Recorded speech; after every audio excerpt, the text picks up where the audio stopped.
lorsque Zinedine Zidane, déguisé en SDF, est entré dans une prestigieuse concession de voitures de luxe à Lyon, il n'était pas là pour faire du shopping. Il avait un objectif différent en tête, tester l'équipe commerciale et voir comment elle traiterait un client qui semblait manquer de richesse ou de statut. Que se passerait-il? Quelle vérité en ressortirait? Plongeons dans cette histoire fascinante. Zinedine Zidane, ce nom, autrefois synonyme de prouesse footballistique époustouflante, dont les mouvements gracieux sur le terrain ont captivé des millions de personnes, s'est désormais tourné vers un nouveau chapitre de sa vie. Le talent artistique des coups francs et des dribbles fascinants a été remplacé par des calculs complexes de bilan et de transactions commerciales de plusieurs milliards de dollars.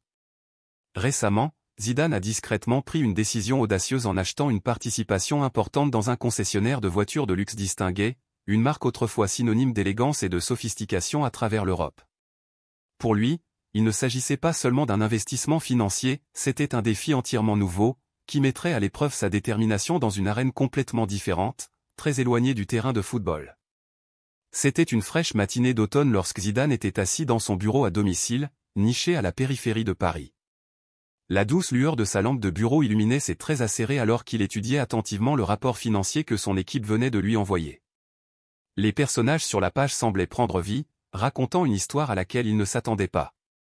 Dans le monde des voitures de luxe haut de gamme, la plupart des concessionnaires ont réalisé de bons résultats, affichant des bénéfices stables, certains dépassant même les prévisions. Mais un concessionnaire s'est démarqué ou plutôt, il s'est atténué. Un lieu autrefois célèbre de la banlieue lyonnaise était tombé dans un marasme inquiétant.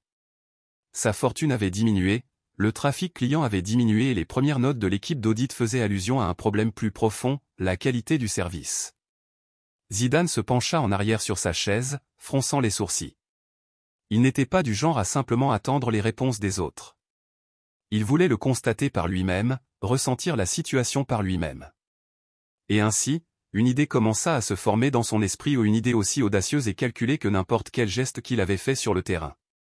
Il visiterait cette concession, mais pas sous la forme de Zinedine Zidane, le footballeur légendaire et homme d'affaires à succès, toujours vu en costumes impeccables et en chaussures cirées.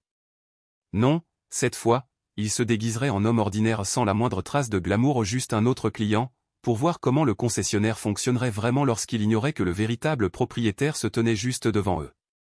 Cet après-midi-là, Zidane se tenait devant le miroir de sa spacieuse loge. Il regarda son reflet, plus de costumes Armani, plus de montres Patek Philippe, plus de parfums de luxe. Mais aujourd'hui, il était prêt à troquer tout ça contre autre chose. Il portait un pull gris cendré usé, effiloché et délavé par d'innombrables lavages. Son jean était déchiré au niveau des genoux et ses baskets vieilles et jaunies avaient des semelles qui tenaient à peine ensemble.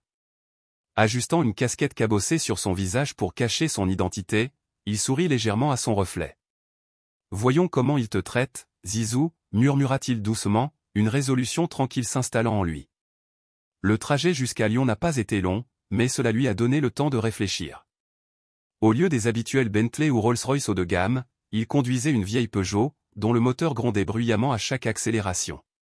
L'extérieur gris terne de la voiture portait les cicatrices du temps, des rayures marquant son parcours. Alors qu'il s'approchait de la concession, le soleil couchant baignait le ciel de chaudes teintes orange et dorées, qui se reflétaient sur la façade en verre brillant du bâtiment. À l'intérieur, à travers les grandes vitrines, les rutilantes voitures de luxe exposées attiraient son attention. Une Lamborghini Aventador était fière de ses lignes épurées et pointues, une Rolls-Royce Phantom brillait comme le ciel de minuit, et une Ferrari SF90 flamboyait comme une traînée de feu. Ils brillaient tous sous les lumières LED blanches, mettant en valeur la quintessence de la richesse et du prestige. Zidane a garé sa voiture discrètement dans un coin du parking, loin des regards indiscrets du personnel de la concession. Il sortit, ses vieilles baskets claquant contre l'asphalte, et s'arrêta un instant pour admirer la scène devant lui. La concession était sans aucun doute un chef-d'œuvre d'architecture, une façade de verre étincelante, une signalétique chromée proclamant fièrement « Elite Luxury » et un intérieur impeccable qui brillait d'excès. Mais sous cet extérieur brillant, Zidane connaissait la vérité, cet endroit était en difficulté, mourait lentement. Avec une profonde inspiration de l'air pur de l'automne, mêlée à l'odeur des voitures fraîchement peintes, il se dirigea vers l'entrée.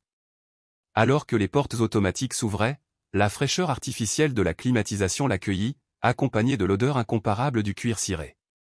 À l'intérieur, le showroom s'étendait devant lui comme une somptueuse galerie, avec des voitures exposées sur des plateformes tournantes, chacune éclairée par des lumières mettant en valeur leurs courbes et leurs accents chromés. De la musique classique jouait doucement en arrière-plan, contribuant à l'atmosphère élégante et distante. Zidane resta là un moment, absorbant le luxe qui l'entourait. Ses mains glissèrent dans les poches de son jean délavé, gardant ses distances avec les belles machines exposées. Son regard s'attarda sur une Bentley Continental jetée de couleur émeraude, sa peinture parfaite reflétant son apparence usée. Il passa légèrement ses doigts le long du bord de la portière de la voiture, sentant le métal froid sous son contact. Enfant à Marseille, c'était le genre de voiture qu'il rêvait de posséder. Mais avant qu'il puisse pleinement savourer l'instant, une voix interrompit ses pensées, traversant l'air comme une lame. Zidane se tourna légèrement, surpris de trouver un jeune homme en costume gris bon marché s'approchant de lui avec un air de dédain. La plaque signalétique sur la poitrine de l'homme indiquait « Marc, conseiller commercial ». Le jeune homme s'arrêta à quelques mètres et posa la main sur sa hanche, adoptant une posture arrogante. « Que penses-tu faire ici ? Ce n'est pas une soupe populaire. » « Sortez, ricana-t-il. » Zidane est resté immobile, ses yeux calmes se fixant sur ceux de Marc avec une concentration inébranlable. Il ne réagit pas immédiatement, inclinant simplement légèrement la tête. Sa voix était mesurée, grave et ferme, un peu comme lorsqu'il dirigeait son équipe sur le terrain. « Je suis venu acheter une voiture, » dit-il doucement, les mains toujours enfouies dans ses poches, le visage indéchiffrable. L'espace d'un instant, Marc reste interloqué, avant d'éclater d'un rire moqueur qui résonne bruyamment dans tout le showroom. Il se tourna vers la réception, où 3 autres employés, 2 hommes et une femme, étaient assis et sirotaient un café. « Avez-vous entendu ça ?» Marc se moqua, désignant Zidane avec un flair dramatique. « Ce type dit qu'il est ici pour acheter une voiture. Qu'est-ce que c'est, un parking de voitures d'occasion? Pensez-vous que vous pouvez même vous permettre un pneu ici ?» Les autres employés ricanaient, jetant à Zidane des regards amusés mais dédaigneux.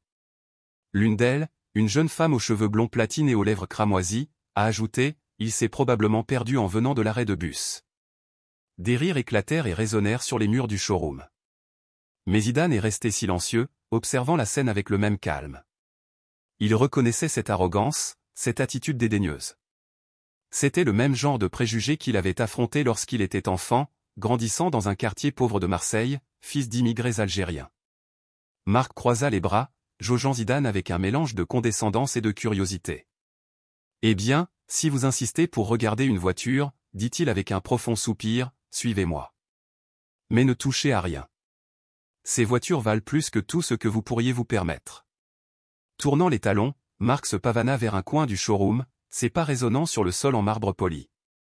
Zidane le suivit tranquillement, le doux claquement de ses chaussures usées contre le sol en marbre étant le seul son dans le silence tendu. Au fond de moi, un plan commençait à prendre forme, non seulement évaluer ce concessionnaire, mais aussi leur enseigner une leçon qu'il n'oublierait jamais. Au milieu de cet étalage ostentatoire de richesse et de luxe, Zidane ne se sentait complètement pas à sa place. L'air dans la salle d'exposition était rempli d'une barrière invisible de mépris et de supériorité.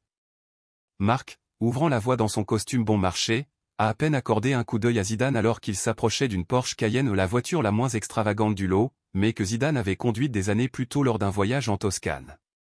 Marc lui fit un geste dédaigneux. « Voici la voiture la moins chère que nous ayons, » dit-il, la voix débordante de moquerie.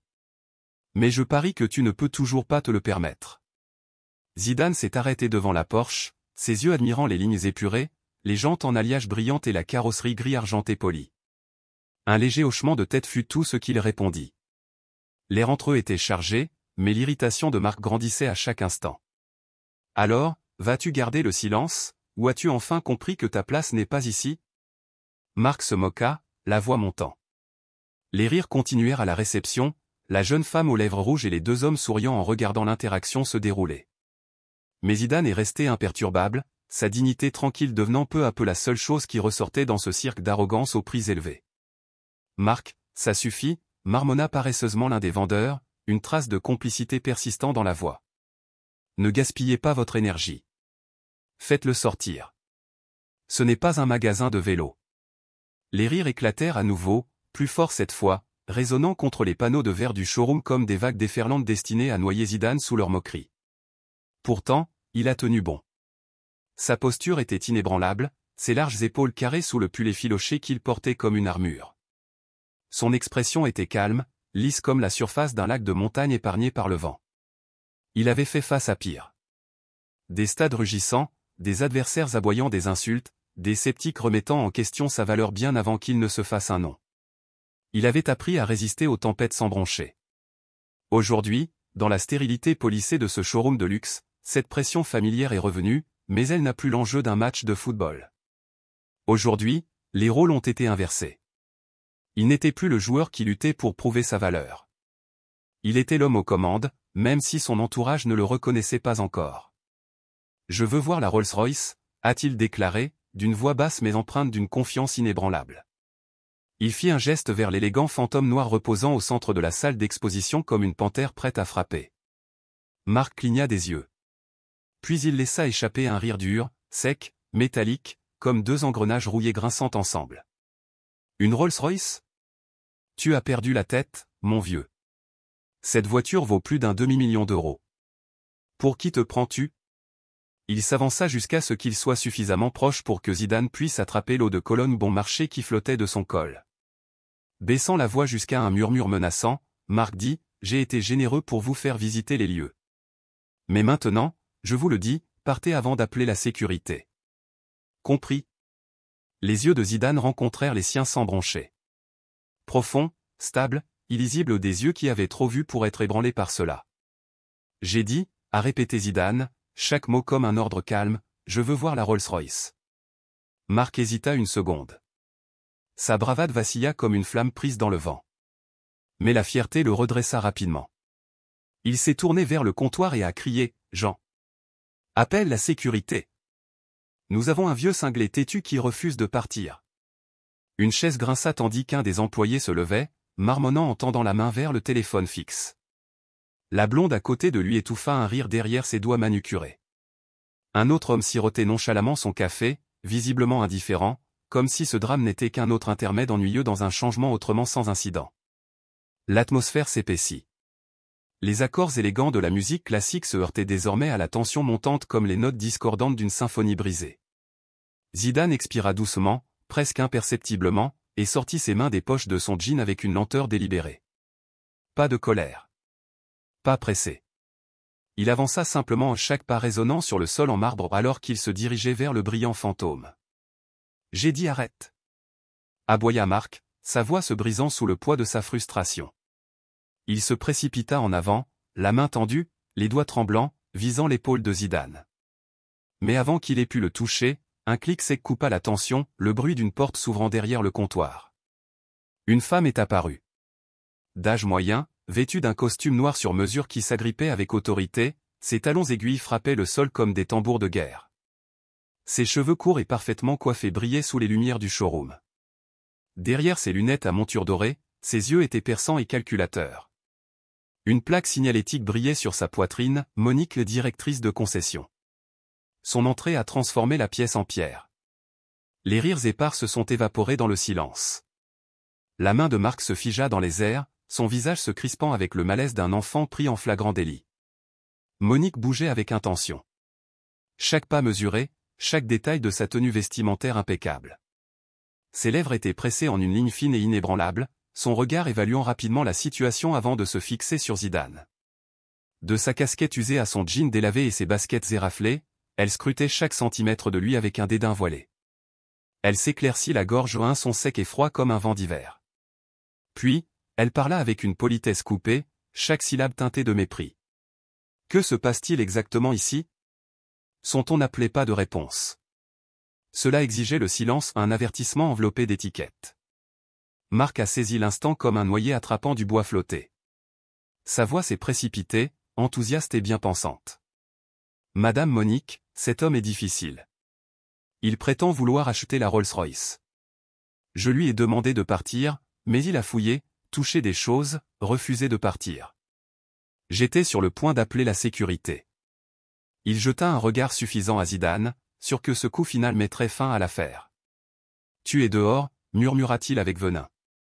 L'employé blonde renifla derrière sa main, contenant à peine un autre rire, tandis que les deux hommes échangèrent des regards amusés, attendant l'humiliation qu'ils croyaient inévitable. Monique se tourna vers Zidane, les yeux plissés, son sang-froid inébranlable. Une légère inclinaison de son menton signifiait sa supériorité ou une déclaration silencieuse qu'elle n'avait pas de temps pour les imposteurs. Elle s'approcha, les talons tapant comme un compte à rebours. Lorsqu'elle parlait, sa voix était douce et froide, chaque mot étant délibérément espacé pour renforcer le fossé qui les séparait. « Monsieur, commença-t-elle, cet établissement ne fonctionne pas comme un marché aux puces. Nous ne nourrissons pas de fantasmes. Avez-vous une idée de ce que coûte une voiture comme celle-là » Ses bras croisés sur sa poitrine, une bague en diamant scintillant sous les lumières comme un bouclier de statue. Zidane n'a pas bougé. Ses yeux rencontrèrent les siens avec une détermination tranquille, sa position inébranlable. Elle a ricané. « Laisse-moi deviner, dit-elle, son ton débordant de moquerie. Vous faites partie de ces rêveurs, n'est-ce pas? Du genre à toucher ce qu'ils ne posséderont jamais, juste pour s'en sentir proche pendant un instant. Ensuite, ils rentrent chez eux et racontent comment ils se tenaient à côté d'une Rolls-Royce. » Elle se pencha en avant, sa voix étant désormais une lame enveloppée de soie. « Soyons clairs, si vous voulez faire semblant, faites-le ailleurs. Pas dans ma salle d'exposition. » Elle parlait comme si l'endroit lui appartenait, comme si son luxe lui offrait une couronne. Zidane n'a rien dit. Il observa son visage, observa les changements subtils dans sa confiance. Puis, il inspira lentement, l'odeur du cuir ciré et de l'arrogance étant épaisse dans l'air. « Je n'ai pas de réunion, » a-t-il déclaré. Sa voix était calme, mais derrière elle se cachait une sorte de finalité. « Mais je pense que tu devrais appeler ton patron. Il voudra savoir que je suis là. » Monique se figea. Pendant un instant, sa confiance vacilla. Ses yeux s'écarquillèrent, mais le masque se remit en place et elle laissa échapper un rire cassant. « Mon patron, » répéta-t-elle en posant une main sur sa hanche. « Tu veux moi appeler lui pour toi ?» Elle jeta un coup d'œil à ses vêtements avec dédain. « Regardez-vous. Tu penses que je vais perdre mon temps parce qu'un vieil homme minable est entré dans la rue ?» Sa voix s'est aiguisée. « Assez de ça. Partez maintenant, ou la sécurité vous y obligera. » Mais Zidane n'a pas bougé. Il fouilla dans sa poche et en sortit lentement un petit téléphone obsolète, un vieux Nokia, rayé et usé par le temps. Il l'a retenu, délibérément. « Si vous n'appelez pas, dit-il doucement, je le ferai. » Un rire éclata à nouveau des lèvres de Monique, aigu et cruel. « Tu vas appeler qui? Ta mère ?» Elle se pencha plus près, son sarcasme était acéré. « Allez-y. Je vous donne 10 secondes avant d'être expulsé. » Zidane n'a pas répondu. Il a simplement composé le numéro. Le Nokia bourdonnait avec une légère sonnerie, résonnant dans le silence chargé de tension. Tout le monde dans la pièce regardait. Personne n'a bougé. Les yeux de Zidane n'ont jamais quitté ceux de Monique. Il n'y avait aucune colère en eux, seulement une détermination calme et ferme, comme une tempête attendant juste au-delà de l'horizon. Le téléphone a sonné une fois, 2 fois. Puis, quelqu'un a répondu. Une voix chaleureuse, grave et incontestablement autoritaire s'exprimait clairement à travers le petit haut-parleur, suffisamment fort pour que tout le monde puisse l'entendre. Et à ce moment-là, l'équilibre des pouvoirs a commencé à changer. « Zizou, c'est vraiment toi ?» La voix portait un mélange de surprise et de familiarité, le genre de personne habituée depuis longtemps à recevoir des appels imprévisibles de Zinedine Zidane. Il n'y avait pas de peur, seulement de la curiosité et le sentiment inébranlable que quelque chose d'important se déroulait. « Où es-tu » Zidane s'autorisa un léger sourire, si subtil qu'il ne serait reconnu que par ceux qui avaient partagé les vestiaires et les discussions stratégiques de fin de soirée avec lui. C'était le genre de sourire qui disait que tout était sous contrôle, qu'il avait plusieurs longueurs d'avance. « Je suis chez le concessionnaire de Lyon, » répondit-il, sa voix basse et posée, chaque mot tombant comme une pierre dans l'eau calme, envoyant des ondulations de sens vers l'extérieur. « Il y a des développements intéressants ici. Tu devrais venir, Julien. Je pense que tu auras envie de rencontrer cette équipe. » Un bref silence suivit. Puis un rire doux sortit de l'autre bout du fil, un rire amusé touché par la curiosité. « Très bien. J'arrive. Ne les laisse pas t'atteindre avant mon arrivée, hein. » La ligne s'est coupée avec un bip aigu. Zidane glissa lentement le téléphone dans sa poche, le regard toujours ancré sur Monique. La pièce semblait se rétrécir dans un silence si épais qu'on pouvait entendre le rythme subtil de la respiration de chacun. Monique plissa les yeux, ses lèvres se resserrant davantage. Son expression dansait entre l'arrogance et les premiers soupçons de doute. « Zizou, » répéta TL, sa voix vacillant pour la première fois avant qu'un rire aigu et forcé ne brise la tension. Vous pensez que cette petite performance va tromper n'importe qui? Appeler un patron imaginaire pour nous effrayer? Son ton se durcit. Je suis ici depuis 15 ans, mon vieux. Je sais exactement qui est mon patron et ce n'est pas toi. Elle se tourna vers Marc avec un claquement de voix. Appelez la sécurité. J'ai perdu assez de temps avec ce clown. Marc répondit immédiatement en tournant les talons vers le comptoir. Mais Zidane leva la main, non pas avec urgence, mais avec l'autorité posée d'un homme qui avait autrefois calmé un stade d'un seul geste. Ce n'est pas nécessaire, dit-il, sa voix grave transperçant la tension. Julien sera là sous peu. Je vous suggère d'attendre. Il se tourna vers Monique. Ses yeux, jusqu'alors calmes, prirent le poids de quelqu'un qui s'apprête à donner une leçon durable, plus maître qu'adversaire. Vous avez dit que vous saviez qui est votre patron. Nous sommes sur le point de découvrir à quel point vous le connaissez vraiment. Monique rit encore, mais le son avait perdu de son éclat. C'était creux maintenant, plus un réflexe que de la confiance. Tu penses vraiment que j'ai peur de toi? A-t-elle crié. Même si ce Julien existe, il n'a pas ici le dernier mot. Je dirige cette concession. Et quand je te dis de partir, tu pars. Ses bras étaient étroitement croisés, un bouclier contre les tremblements croissants dans ses épaules au des tremblements que Zidane, observateur comme toujours, n'a pas manqué. Derrière elle, la blonde au comptoir murmurait à ses collègues. Les hommes, autrefois confiants derrière leur bureau, semblaient désormais moins sûrs d'eux. Leurs yeux se regardèrent, à la recherche de stabilité. Zidane resta immobile, une main suspendue en l'air un instant de plus avant de se glisser dans sa poche. Ses yeux parcoururent la pièce, la posture rétrécie de Monique, la bravade creuse de Marc, le bâton dont le silence en disait long. Et puis, les principales portes vitrées de la concession s'ouvrirent avec un claquement fort et net. Un homme de grande taille entra, chaque pas résonnant sur le sol ciré. Il portait un costume bleu marine élégant, ses cheveux noirs mais parsemés de stries argentées dignes. Ses chaussures brillaient comme des miroirs et ses yeux parcouraient la pièce avec calme et commandement. Sur sa poitrine, un petit badge disait « Julien Moreau, directeur régional ». Sa présence était une rafale de vent hivernal, glaçant l'air et interrompant les mouvements. Monique se retourna en sursaut. Ses yeux s'écarquillèrent. Ses lèvres s'entr'ouvrirent, mais aucun son ne sortit. Ses mains tombèrent molles sur ses côtés, tremblant légèrement. Marc recula instinctivement, son visage pâlissant. À la réception, une céramique tinta contre le bois tandis qu'une tasse de café glissait des mains de quelqu'un et se répandait sur la table. L'assistante blonde plaqua une main sur sa bouche avec incrédulité. Julien se dirigea directement vers Zidane, un véritable sourire s'étirant sur son visage. « Zizou, tu m'as pris par surprise, dit-il chaleureusement, assez fort pour toutes les oreilles de la pièce. Je ne m'attendais pas à vous trouver ici aujourd'hui. » Zidane a accueilli la poignée de main avec une confiance calme, son sourire discret revenant. « Je suis venu voir comment les choses se passaient, dit-il d'une voix ferme et ferme. Et je dois dire que ce que j'ai vu a été éclairant. » L'expression de Julien changea alors qu'il se tournait vers Monique. La cordialité sur son visage disparut, remplacée par un sérieux. « Monique, dit-il froidement. Voudriez-vous m'expliquer ce qui se passe ici? J'ai entendu des choses troublantes, vraiment très troublantes. » Monique ouvrit la bouche. Rien n'est sorti.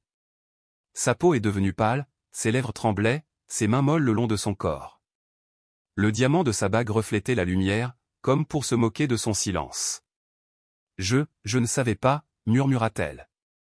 Il avait l'air, il ressemblait à un sans-abri. Je pensais qu'il était juste.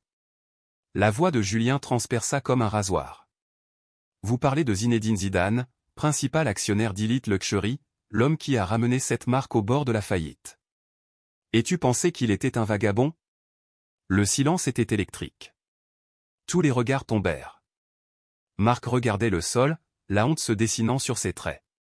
La voix de Julien se durcit. J'en ai assez entendu. Zizou, comment veux-tu procéder? Zidane s'avança lentement, ses yeux scrutant la pièce avec une précision calme. Monique tremblait maintenant, son masque de contrôle en lambeaux. Les autres ressemblaient à des écoliers surpris en train de tricher à un examen. Je ne suis pas venu ici pour acheter une voiture aujourd'hui, a déclaré Zidane. Sa voix n'était pas élevée, mais chaque mot frappait comme le tonnerre. Je suis venu observer comment ce concessionnaire traite ses clients, en particulier ceux qui ne portent pas de costume sur mesure, de montres chères ou qui n'ont pas le bon statut. Il regarda directement Monique. Et ce que j'ai vu, c'est une équipe qui a oublié le sens de respect.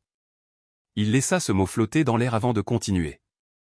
Vous avez prétendu que c'était ton Elite Luxury, mais vous vous êtes trompé. Cet endroit appartient à tous ceux qui franchissent ses portes, quels que soient leurs vêtements, leurs revenus ou leurs origines.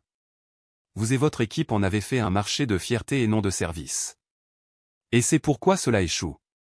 Monique baissa la tête, les poings serrés jusqu'à ce que ses jointures blanchissent. Elle n'osait pas répondre. Zidane se tourna vers Julien, la voix calme mais ferme. Je veux une réunion complète du personnel. Maintenant. Il ne s'agit pas seulement d'améliorer les chiffres, il s'agit de changer la culture. Quiconque ne peut pas accepter cela peut partir aujourd'hui. Il fit une pause, les examinant une dernière fois. Mais si vous restez, rappelez-vous ceci, le véritable prestige ne réside pas dans les étiquettes de prix ou les plaques signalétiques. Il réside dans la façon dont nous nous traitons les uns les autres. Le respect n'est pas un luxe.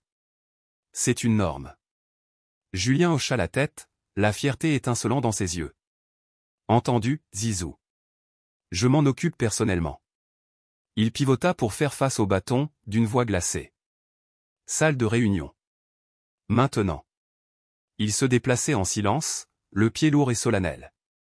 Monique marchait la dernière, ses talons ne claquant plus avec assurance, mais résonnant comme les derniers pas de quelqu'un qui venait de tout perdre.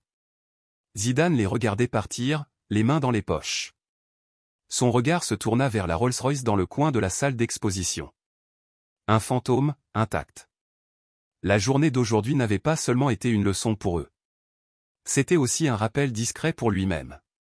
Le véritable pouvoir ne vient pas de la richesse ou de la renommée. Cela vit dans la façon dont nous traitons les autres.